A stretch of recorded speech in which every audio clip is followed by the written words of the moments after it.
Marahil ay marami sa atin ang nagtatanong kung ano na nga ba ang nangyari sa sikat na TV host na si Willie Revillame. Tila marami ang nagulat nang lumabas sa ilang pahayagan nitong nakaraang araw ang balita na di umano'y naghihirap na ang dating sikat na TV host na si Willie Revillame. Ayon kasi sa ulat, kumakatok daw ngayon si Willie sa mga naging kaibigan niya noon sa industriya ng showbiz na tulungan umano siyang makabalik sa telebisyon upang makapagpasaya muli ng milyon-milyong Pilipino. Nais daw ni Kuya Will na magbukas ng bagong noontime show kung saan pumayag itong makatapat ang dalawang bigating noontime show na It Bulaga at It's Showtime. Ayon sa netizens, tila wala nang tatanggap na TV network kay Willie Revillame dahil halos lahat ng malalaking TV network ay nakaalita na daw nito.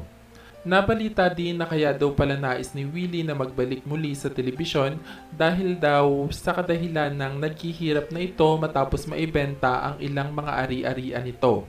Isa na nga daw dito ang Will Tower Mall. Ayon sa netizens, tila nalulong na nga daw sa sugal si Willie Revillame kaya ganoon na lang ito kadesididong bumalik sa TV.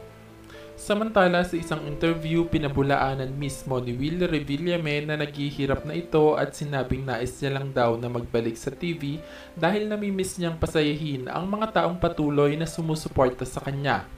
Kung ano man nga daw ang nasa isip ng iba ay nagkakamali daw ang mga ito dahil kung tutuusin daw ay kaya siyang buhayin ng ipon niyang pera kahit pa daw umabot siya ng 100 years old. Wala din daw katotohanan na naubos ang pera niya sa pagkakalulong niya sa sugal.